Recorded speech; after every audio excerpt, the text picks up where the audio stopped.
PR পদ্ধতি নিয়ে জামায়াত সহ বিভিন্ন দলের আন্দোলন রাজপথে মোকাবেলার হুঁশিয়ারি বিএনপির। দলটির নীতি নির্ধারকরা বলছেন, শুধুমাত্র দলীয় স্বার্থ হাসিলে আন্দোলনে নেমেছে জামায়াত। এই পদ্ধতি চালু হলে অন্ধকারে ডুববে দেশ। অন্যদিকে প্রশাসন থেকে সর্বত্র দলীয়করণ মুক্ত না করা গেলে সুষ্ঠু নির্বাচন করা কঠিন হবে বলেও মনে করেন তারা। শফিকুল হকের প্রতিবেদন। সংখ্যানুপাতিক বা আনুপাতিক প্রতিনিধিত্ব হলো এমন একটি নির্বাচনী ব্যবস্থা যেখানে কোনো একটি রাজনৈতিক দল মোট যত শতাংশ ভোট পাবে সংসদে সে অনুযায়ী আসন পাবে। ধরা যাক, কোনো নির্বাচনে যদি একটি দল 10% ভোট পায়, তাহলে সেই দল আনুপাতিক হারে সংসদের 10 ভাগ বা 30টি আসন পাবে।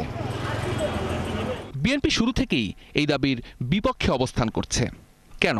বাংলাদেশের মানুষ যে ব্যবস্থা সম্বন্ধে পরিচিত নয়, যাদের জনগণের কোনো ধারণা নাই, তো কি কারণে এই সিস্টেমটি ত্যাগ করে দুটি দলের খেয়াল খুশির কারণে এই পিআর সিস্টেম বাংলাদেশে চালু করতে হবে, এটি আমরা বুঝতে অক্ষম। নির্বাচন পেছানো আর দলীয় স্বার্থেই এই দাবি তোলা হচ্ছে বলে মত বিএনপির নীতি নির্ধারকদের। প্রশ্ন ছিল, এই দাবি যদি দীর্ঘায়িত হয় তাহলে কি করবেন তারা? আমরা রাজপথে এটি প্রতিরোধ করার চেষ্টা করব, জনগণকে বোঝাবার চেষ্টা করব। জনগণ যে সিস্টেমে অভ্যস্ত, সেই সিস্টেমে একটা নির্বাচন হবে, ভোটাধিকার পুনরুদ্ধার করা হবে, সেই চিন্তা না করে তারা তাদের দলীয় স্বার্থে এই পিআর ব্যবস্থার কথা বলছে। এখানে একটি দুর্বল সরকার আসলে বাংলাদেশের জন্য ভবিষ্যৎ অত্যন্ত অন্ধকারাচ্ছন্ন হতে পারে। বিএনপির স্থায়ী কমিটির আরেক সদস্য মনে করেন, একদিকে দাবি দেওয়া আর অন্যদিকে নির্বাচনে প্রার্থী ঘোষণা করে দ্বৈত ভূমিকা নিয়েছে জামাত। এই নির্বাচন নিয়ে নানান রকমের সংশয় সৃষ্টি করেছে যে দলটি, সেই দলটি আবার মাঠে আবার তাদের প্রার্থী 300 প্রার্থী দিয়ে তাদের দৌড়াদৌড়ি করছে। এরকম ডবল স্ট্যান্ডার্ড একটা কাজ চলছে নির্বাচনকে প্রভাবিত করার জন্য। বিএনপির জনপ্রিয়তাকে অবমূল্যায়ন করতে চক্রান্ত হচ্ছে বলে অভিযোগ দলটির নীতি নির্ধারকদের। দলীয় স্বার্থের জন্য নির্বাচন পিছিয়ে দেশকে বিপদে না ফেলারও আহ্বান তাদের। যে একটি দল প্রশাসন, ইউনিভার্সিটি, কলেজ সব দখল করে নিয়েছে। এখন এরকম যদি অবস্থা থাকে, তাহলে এগুলোকে যদি ঠিক না করা হয়, তাহলে কিন্তু লেভেল প্লেইং ফিল্ড হবে না। আমরা আশা করব যে কেউ যেন নিজস্ব দলীয় স্বার্থ উদ্ধারের জন্য দেশটাকে বিপদে না ফেলেন, তারা যেন বাংলাদেশের গণতান্ত্রিক অগ্রযাত্রাকে ব্যাহত না করেন। একটা বড় সময় বিএনপির জোটসঙ্গী হয়ে রাজনীতিতে টিকে থেকেছে জামাতে ইসলামী। আওয়ামী লীগ না থাকায় এই দুই দলের লড়াই কোন সমীকরণ তৈরি করবে, সেদিকে নজর থাকবে সবারই। শফিকুল হক, ৭১, ঢাকা। পিআর পদ্ধতি ও জুলাই সনদের আইনি ভিত্তির দাবিতে আবারও যুগপৎ শরিকদের নিয়ে কর্মসূচি ঘোষণা করেছে জামায়াত ইসলামী। দলটির সেক্রেটারি বলছেন, জুলাই সনদের আইনি ভিত্তির জন্য গণভোট জাতীয় নির্বাচনের একদিন আগে হলেও করতে হবে। আর বিভিন্ন দল একমত হলে পিআরের ধরন নির্ধারণ করা হবে বলেও জানান গোলাম পরোয়ার। আরও জানাচ্ছেন ফরহাদ ইবনে মালেক। আওয়ামী সরকার পতনের পর রাষ্ট্র কাঠামো পরিবর্তনের আকাঙ্ক্ষায় গঠিত হয় জাতীয় ঐকমত্য কমিশন। তবে এখনও কোনো সুরাহা করতে পারেনি তারা।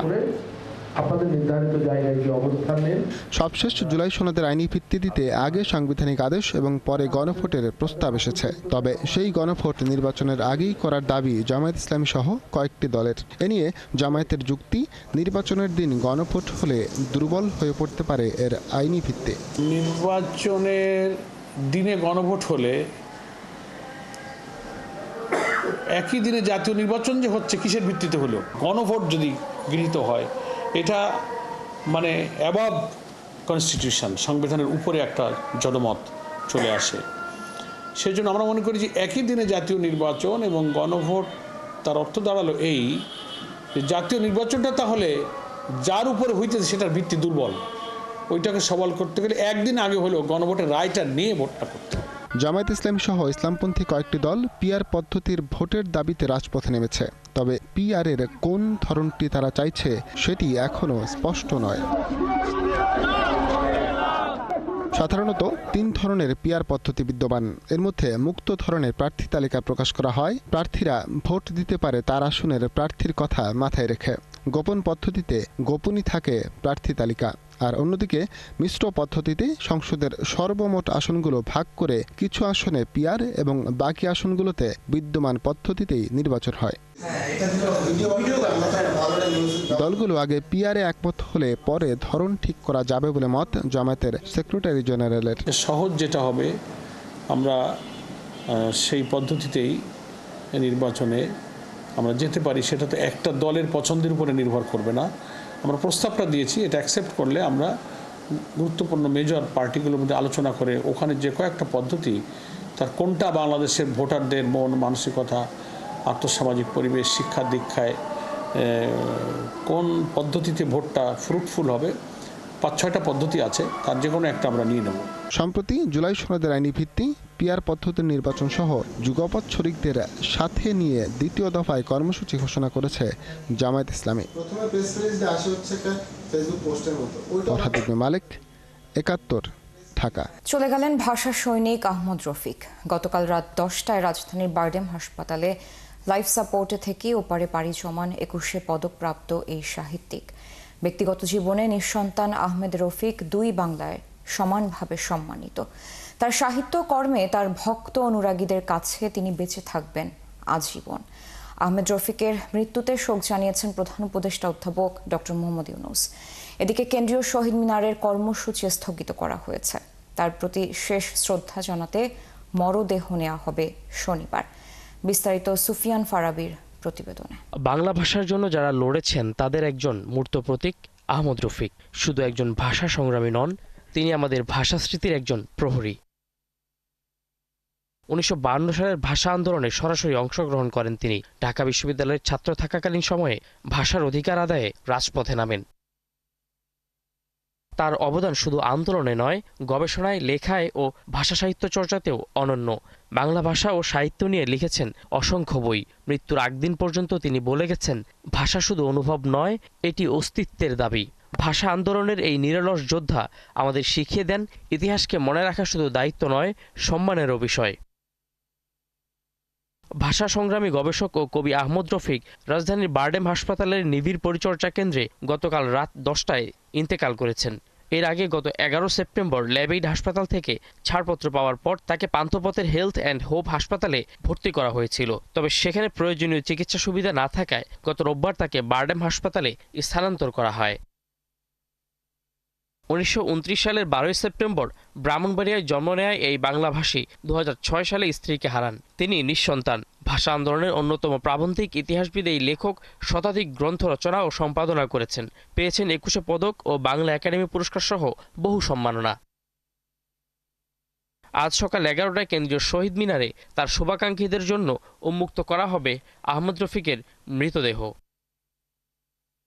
সুফিয়ান ফারাবি, 71, ঢাকা। সপ্তাহের বাজারের খবর জানবো এবার, এবং জানাতে আমাদের সাথে কারওয়ান বাজার থেকে যুক্ত হচ্ছেন সহকর্মী মামুন হোসাইন। যুক্ত হচ্ছি তার সঙ্গে। মামুন, এই বৈরী আবহাওয়ার মধ্যে বাজারে ক্রেতার সমাগম কেমন দেখছেন এবং কোন কোন পণ্যের বাড়তি দাম দেখছেন? রাজধানীর কারওয়ান বাজারে মাছের বাজারে যেখানে আমরা খোঁজ নিয়ে জানতে পেরেছি মাছের দাম অনেকটাই চড়া। মাছের বাজারে এখন পর্যন্ত আমরা যেটা জানতে পারছি যে আগামীকাল থেকে 4 অক্টোবর থেকে 25 অক্টোবর পর্যন্ত ইলিশ মাছ ধরা নিষেধ থাকবে, যার কারণে বাজারে কিন্তু এটার প্রভাব পড়েছে।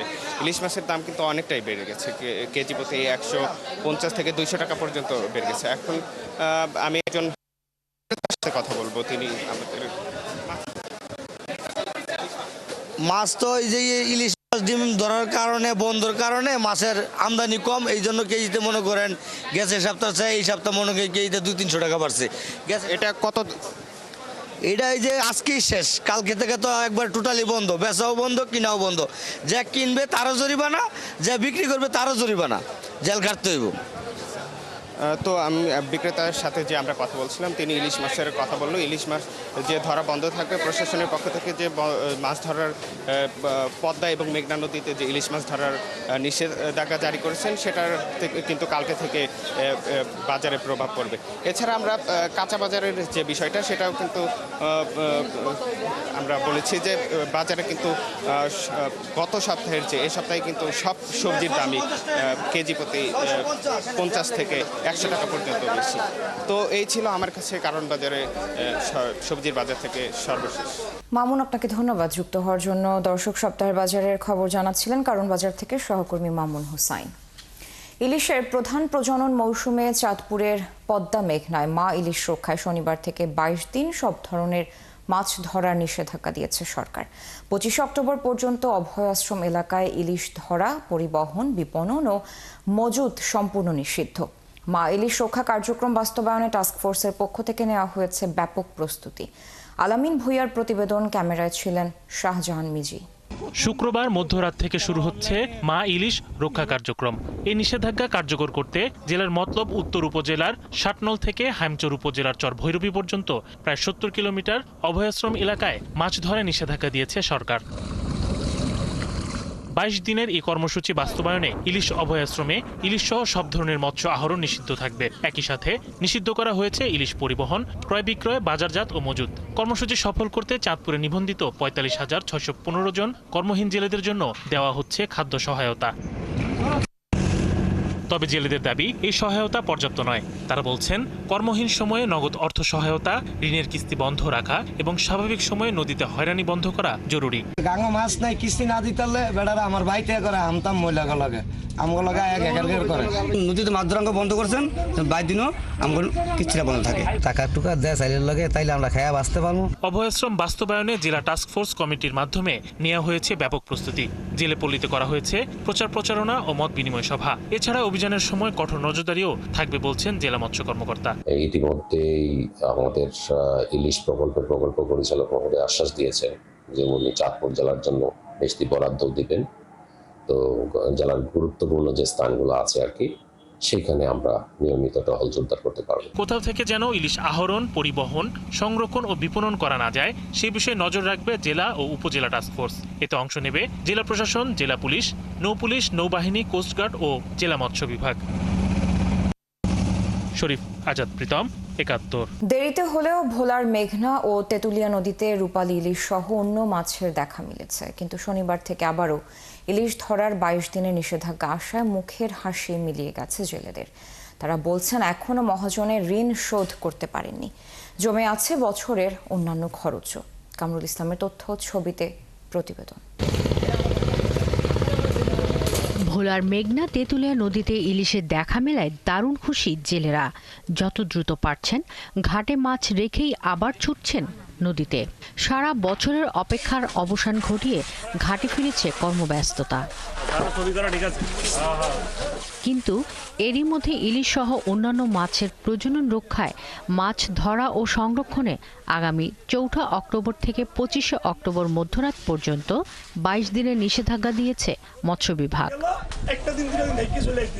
জেলেরা জানান, নদীতে মাছ না থাকায় সংসার চালাতে ঋণগ্রস্ত হয়েছেন। এছাড়া মহাজনের ঋণের বোঝা তো আছেই। ভেবেছিলেন সেসব ঋণ শোধ করতে পারবেন। 2 সাইডে আমরা পাওয়া ধরছি, এর মধ্যে সরকার আবার অভিযান দেওয়া ধরছে। মাছ এখন বাড়ছে, এখন যদি অভিযান দেয় তাহলে সরকার আমাদের জনগণের দিকে কি বলছে, সরকার আমাদের দিকে চাইলো। ডিম যখন না আসে তখন এর আগে সরকার অভিযান পালন করার চিন্তা ভাবনা করে। আর আমরা চাই ভারতের সাথে যাতে এই অভিযানটা সরকার একত্রভাবে পালন করে। এদিকে জেলা মৎস্য কর্মকর্তা জানান, অভিযান শুরু হওয়ার আগ পর্যন্ত পর্যাপ্ত ইলিশ ধরতে পারবেন জেলেরা। বর্তমান ইলিশ মাছ মোটামুটি ভালো পাওয়া যাচ্ছে, তো আমরা আশা রাখছি আগামীতে মা ইলিশ অভিযান শুরু হওয়ার আগ পর্যন্ত ইলিশ মাছ ভালো পাওয়া যাবে। তো সেই পর্যন্ত ইলিশ মাছ এখানে আহরণ করা হবে। পাশাপাশি মা ইলিশের অভিযানের পরে আরও 2 মাস আমাদের জেলে ভাইরা ইলিশ মাছ ধরতে পারবেন, আহরণ করতে পারবেন। জেলা মৎস্য বিভাগের তথ্য অনুযায়ী এবছর ইলিশ উৎপাদনের লক্ষ্যমাত্রা ধরা হয়েছে 1,80,000 মেট্রিক টন, যা দেশের মোট ইলিশ উৎপাদনের প্রায় 40 ভাগ। শাকিলা শম্পা, ৭১। ছুটির দিনে চট্টগ্রাম বাজারের দরদাম নিয়ে এই মুহূর্তে জানাতে সরাসরি যুক্ত হচ্ছেন সহকর্মী রাজীব বড়ুয়া। রাজীব, বাজারে নিত্যপণ্যের দাম কেমন দেখছেন এবং যেহেতু ছুটির দিন ক্রেতাদের উপস্থিতি কেমন দেখছেন, কি বলছেন তারা? বাজারে ক্রেতাদের উপস্থিতি ভালো, তবে জিনিসপত্রের দাম বেশ সারা, বিশেষ করে সবজি এবং মাছ, তার পাশাপাশি আদা, রসুন, পেঁয়াজের দাম বেড়েছে।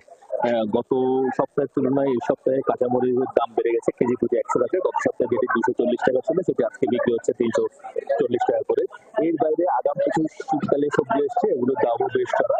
ফুলকপি বিক্রি হচ্ছে 300 টাকা করে, শিম বিক্রি হচ্ছে 220 টাকা, টমেটো বিক্রি হচ্ছে 140 টাকা। অর্থাৎ আগাম যেসব শীতকালীন সবজি এসছে সেগুলোর দাম বাড়তি এবং গ্রীষ্মকালীন যে সবজি সেগুলো 80 টাকা নিচে নেয়। অর্থাৎ দাম সাধারণের নাগালের মধ্যে নেই এবং যারা ক্রেতা তারা বলছেন যে বাজারে আসতে আসলে হিমশিম খেতে হয়, কারণ তাদের যে বাজেট থাকে সেই বাজেট অনুযায়ী তারা আসলে বাজার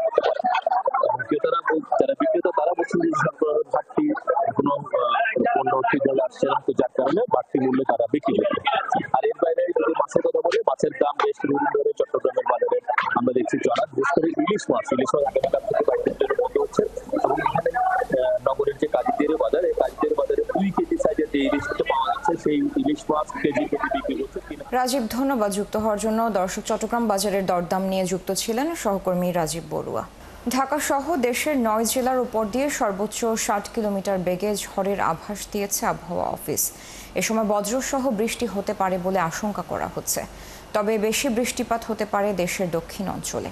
এই সময় সাগরে 3 ও নদীতে 1 নম্বর সতর্ক সংকেত দেখাতে বলা হয়েছে।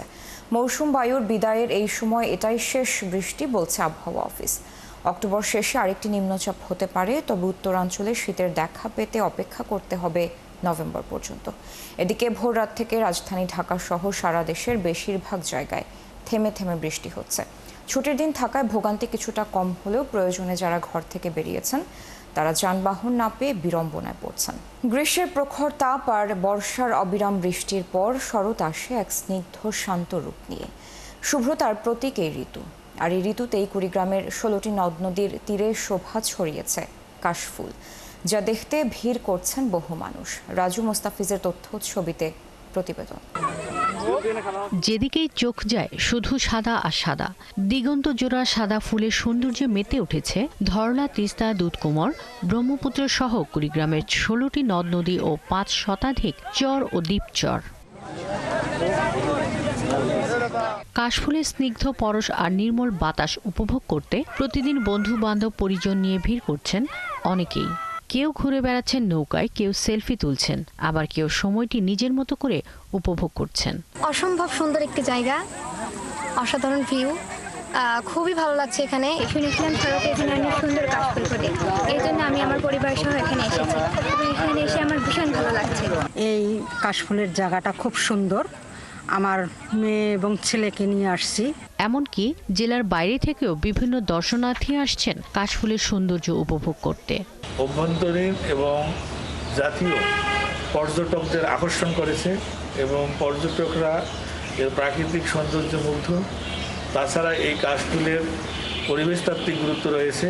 কাশফুলের মাধ্যমে বায়ু শোধন হয় এবং ধূলিবালি মুক্ত থাকে পরিবেশ বান্ধব কাশফুলের দেশ ও দেশের বাইরে বেশ চাহিদা রয়েছে। তাই বাণিজ্যিকভাবে উদ্যোগ নিলে বৈদেশিক মুদ্রা অর্জনের সাথে পরিবেশের ভারসাম্য রক্ষা করতে ভূমিকা রাখবে বলে মনে করেন পরিবেশবিদরা। শাকিলা শম্পা, ৭১। দর্শক, চলছে সংবাদ সংযোগ। সরাসরি সংবাদ অনুষ্ঠান দেখতে চোখ রাখুন ৭১-এর ফেসবুক পেজ এবং সাবস্ক্রাইব করুন ৭১ ইউটিউব চ্যানেল। থাকুন ৭১-এর সাথেই।